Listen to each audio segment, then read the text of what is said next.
નમસ્કાર, CNBC બજાર પર આપનું સ્વાગત છે અને આપ જોઈ રહ્યા છો પ્રોપર્ટી ગુરુ. હું છું જર્ણા કંઠી.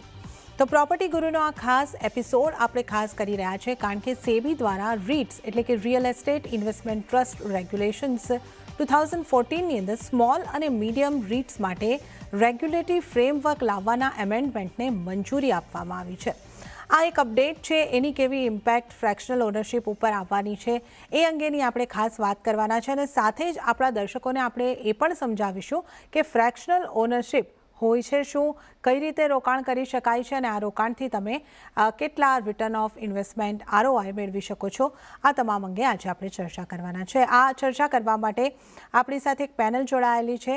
મહેમાનોનો હું તમારી સાથે ઓળખાણ કરાવી દઉં. મારી સાથે મુંબઈ સ્ટુડિયોની અંદર જોડાયા છે સૌરભ વોરા, જેઓ ફાઉન્ડર અને CEO છે અલાઇફના, અને આ સાથે જ બેંગ્લોરથી મારી સાથે જોડાયા છે નિહાર શાહ, જેઓ છે ડિરેક્ટર અને ઇન્વેસ્ટમેન્ટના હેડ સ્ટ્રેટાથી, અને હૈદરાબાદથી જોડાયા છે પૃથ્વી રેડ્ડી, જેઓ ફાउंडर અને CEO છે एसेट मॉन्कना.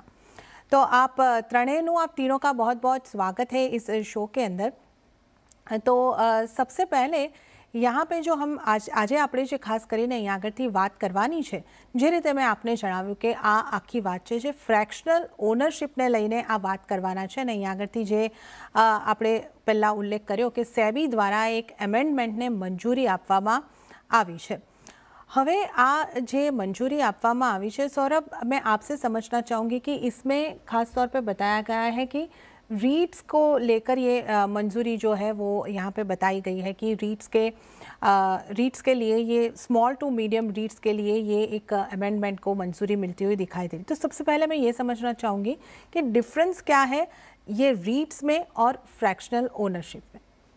जी, सबसे पहले तो शुक्रिया मुझे यहाँ पे बुलाने के लिए स्टूडियो पे. जैसा कि जो रीट्स का कॉन्सेप्ट इंडिया में था, real estate investment trust, government SEBI के द्वारा रीट जब इनकॉर्पोरेट करी गई थी, 500 करोड़ के ऊपर का जो भी असेट था, कमर्शियल वेयरहाउस और कोई भी रियल एस्टेट का असेट क्लास, उसको स्टॉक मार्केट पर लिस्ट करा जाता था और उसके शेयर्स बायर्स खरीद सकते थे, जो निवेश करते वो लोग खरीद सकते थे. 500 उस पर कोई भी रेगुलेटरी बॉडी उसको गवर्न नहीं कर रही थी. उस कारण से काफ़ी फ्रैक्शनल ओनरशिप प्लेटफॉर्म जो कि हम लोग अभी तक आरओसो के अंतर्गत अपनी इन कंपनीज को इनकॉर्पोरेट करते थे, जिस पे ये असेट्स को खरीदा जाता था और इसकी बाइंग और सेलिंग वहाँ पर होती थी.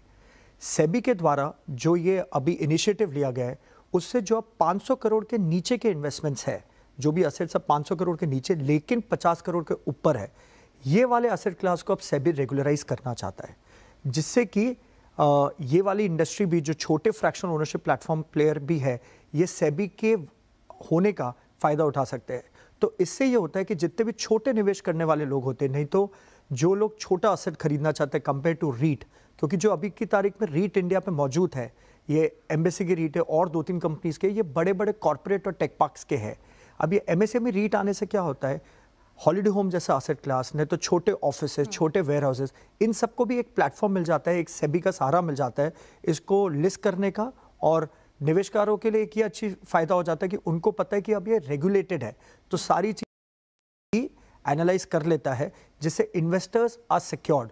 उनकी सेफ्टी को देख के इस पर काफ़ी बड़ा योगदान सेबी की तरफ से मिलता है.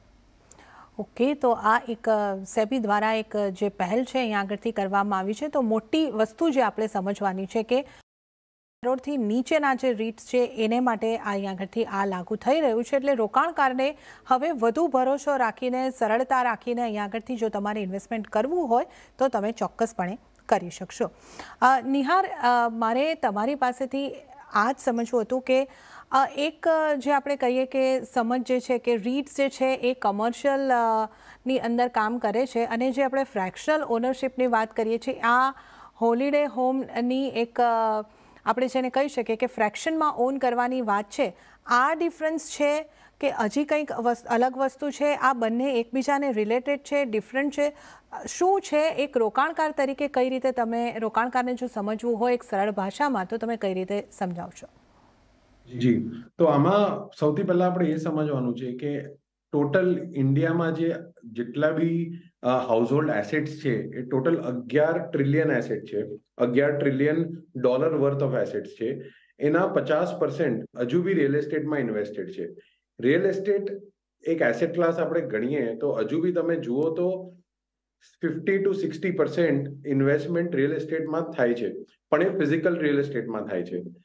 જેવી રીતે ગોલ્ડ, ઇક્વિટી એ બધામાં તમારી પાસે ઓલ્ટરનેટ વે છે ઇન્વેસ્ટ કરવાના, તો એવી રીતે હવે રિયલ એસ્ટેટમાં બી ફિઝિકલ રિયલ એસ્ટેટ છોડીને આપણે અલગ અલગ ઓલ્ટરનેટ રૂટથી આપણે ઇન્વેસ્ટ કરી શકીએ છીએ.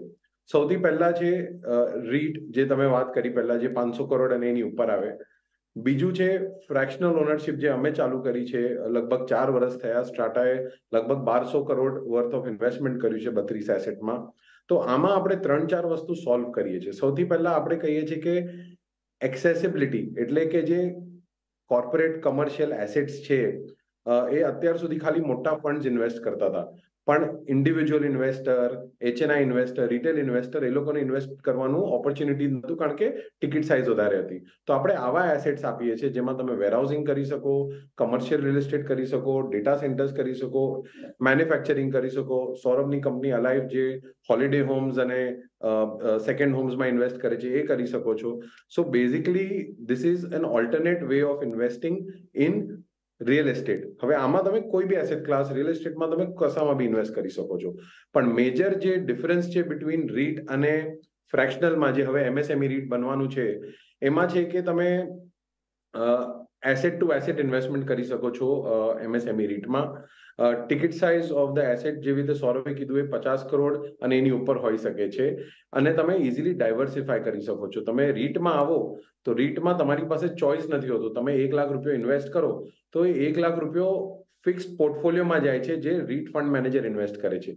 આમાં ટિકિટ સાઇઝ અત્યારે 25-50 લાખ છે ફ્રેક્શનલ ઓનરશિપમાં, જે ઓછી થઈને 10 લાખ સુધી આવી શકે છે જ્યારે એમએસએમઈ રીટની ફાઇનલ ફ્રેમવર્ક આવશે. તો એ તમે 10 લાખ તમે એક એસેટમાં નાખી શકો, પણ એટ ધ સેમ ટાઈમ તમારે 10-10 લાખ કરીને તમે મલ્ટિપલ એસેટ્સમાં ઇન્વેસ્ટ કરી શકો છો, જે તમારે ચૂઝ કરવાનું છે.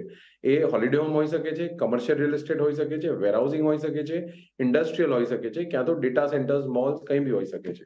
તો આ બેઝિક અને બ્રોડ ડિફરન્સ છે બિટવીન રીટ અને ફ્રેક્શનલ ઓનરશિપ, જે હવે રેગ્યુલેટ થશે સેબીથી ઇન્ટુ એમએસએમઈ રીટ. ઓકે, તો આ એક મહત્વ છે જે આપણે અહીંયા આગળથી ખાસ કરીને સમજી રહ્યા છે કે અહીંયા આગળ જે મોટો ફરક છે રીટ્સની અંદર અને ફ્રેક્શનલ ઓનરશિપની અંદર, તો રીટ્સને માટે એક પોર્ટફોલિયો છે જ્યાં તમારું એક રોકાણ થઈ શકે છે, અને ફ્રેક્શનલ ઓનરશિપની અંદર તમે એક બંગલો કે એક હોલિડે હોમ જેને અહીંયા આગળથી કહી રહ્યા છો એની અંદર પણ રોકાણ હોઈ શકે છે, અને આ રોકાણ કદાચ તમારું જો આપણે જેને કમર્શિયલ પ્રોપર્ટી હોય તો એની અંદર પણ હોઈ શકે છે. તો આ એક મહત્વનો મુદ્દો અહીંયા આગળથી समझाने આપણે અહીંયા આગળથી कोशिश करी है. अब पृथ्वी जी, आपसे मुझे ये समझना है कि जब हम बात करते हैं फ्रैक्शनल ओनरशिप की, ये ट्रेंड इंडिया में कितना, हम लोग जैसे कि हम देख रहे हैं कि 1 साल से पिछले हम अगर इसको डिस्कस कर रहे हैं, देख रहे हैं, मगर यूएस, यूके, चाइना, यहाँ पे ये बहुत ही पॉपुलर एक रह चुका है. तो किस तरीके से आप देख रहे हैं, is it sizeable market in India? Yeah, I think that's a pretty good question. So we have seen an interesting trend in India. So basically, COVID ke time pe, when people had a lot of time, they were looking at alternative investments. You have rightly pointed out mature markets like developed markets like US, UK, etc.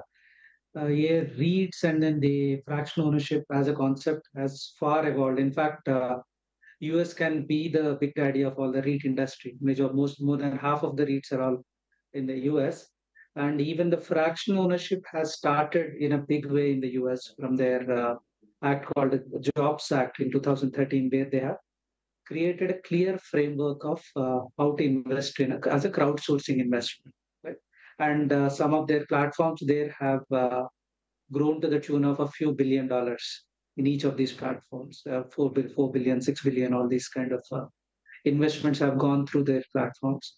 And as far as India is concerned, we have caught on this trend क्योंकि हमेशा ये requirement था कि commercial, as the earlier speaker also pointed out, India में हर 100 rupees में 50 to 60 rupees के बीच में it all goes into retail real estate. This is the one single biggest asset class. All the remaining assets put together, gold or FDs or else mutual funds, all of them put together is not equivalent to the real estate exposure. But that said, this largest asset class requires a little more wealth management approach, requires a little more measured approach. That is where fractional ownership comes into picture rather than मेरे पास इतना पैसा है, मेरे पास 2 घर है, तीसरा घर ले लूं क्या? Versus can I get into other alternative investments which can give me some returns? But इसमें commercial real estate में the size of the ticket was always the barrier. That is when platforms like us come into picture where we try to cut down or break down this barrier to smaller ticket sizes. And this trend has caught on. In the last 3 years, it has grown multiples every year, right? To the tune of the formal, informal put together, हमारा fractional ownership industry is almost half of the REIT industry in India. That's what I can say. This is as big as that. And Abhi SEBI's proactive approach, that too at a very early stage. This industry is still at a very nascent stage. Even at this stage, SEBI has come in proactively and tried to make it a formal investment vehicle, means much more liquidity is going to come to the sector.